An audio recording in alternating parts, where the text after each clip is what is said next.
চতুর্থ শ্রেণীর শিক্ষার্থীরা, আজ আমরা unit 17 lesson 3 to 4 present continuous 35 পেজের অ্যাক্টিভিটি বি সম্পর্কে জানব। এখানে দেয়া আছে complete the sentences with the correct form of the verb in brackets. Number 1, the boy is talking to his mother. এখানে ভার্ব দেওয়া ছিল টক। দ্য বয় যেহেতু থার্ড পারসন, তাহলে ভার্বের সাথে আইএনজি যোগ হয়ে আগে অক্সিলারি ভার্ব ইজ হবে। তাহলে আমরা বলবো the boy is talking to his mother. Number 2, the girl is helping her grandmother. এখানে ভার্ব দেওয়া আছে হেল্প। তার মানে দ্য গার্ল যেহেতু থার্ড পারসন, এখানে ভার্বের আগে অক্সিলারি ভার্ব হবে ইজ এবং ভার্বের শেষে যেহেতু প্রেজেন্ট কন্টিনিউয়াস আইএনজি যোগ করে আমরা লিখব helping. The girl is helping her grandmother.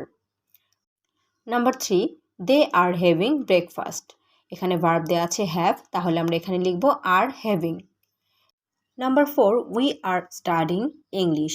এখানে ভার্ব দেওয়া আছে স্টাডি, তাহলে উইর সাথে অক্সিলারি ভার্ব হবে আর, স্টাডির সাথে আইএনজি যোগ করে আমরা লিখব are studying English. We are studying English. Number 5, you are sitting in my chair.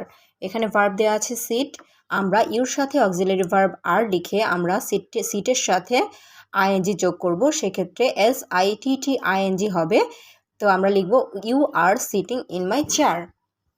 Number 6, I am opening my bag. এখানে ভার্ব দেওয়া আছে ওপেন, তাহলে আমরা আয়ের সাথে অক্সিলারি ভার্ব দিব এম এবং ওপেনের সাথে আইএনজি যোগ করে আমরা লিখব অ্যাম ওপেনিং মাই ব্যাগ। আমরা একটা বিষয় খেয়াল রাখবো, প্রেজেন্ট কন্টিনিউয়াস টেন্সের ক্ষেত্রে ভার্বের শেষে অবশ্যই আইএনজি যোগ হবে এবং ভার্বের আগে অবশ্যই অক্সিলারি ভার্ব লিখতে হবে। আশা করি বুঝতে পেরেছ। ধন্যবাদ সবাইকে।